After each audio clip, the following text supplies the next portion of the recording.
Welcome to triple R news Telangana. Municipal కార్మికుల సమస్యలపై తన వంతుగా అహర్నిశలు కృషి చేస్తారని నూతన అధ్యక్షుడు ఓంకార్ అన్నారు. తనపై నమ్మకంతో అధ్యక్షునిగా ఎన్నుకున్న ప్రజలకు ధన్యవాదాలు తెలిపారు. నిజామాబాద్ జిల్లా Bheemgal municipal workers union association ను నేడు ఎన్నుకున్నారు.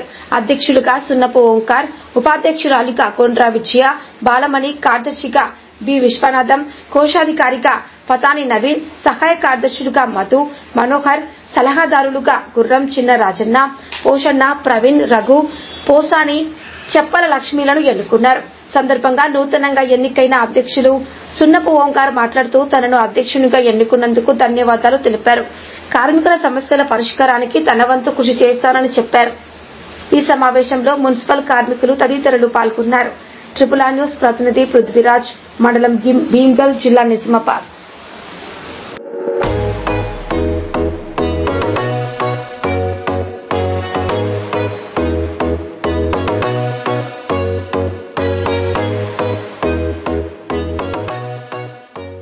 కొత్తగా మున్సిపల్ యూనియన్ కొరకై సభ్యులమంతా కలిసి యూనియన్ ఏర్పాటు చేయడం జరిగింది. సెక్రటరీ, చైర్మన్ అందరినీ సభ్యులని ఏకగ్రీవంగా చేసి కార్మికుల సమస్యలపై పోరాటం చేస్తామని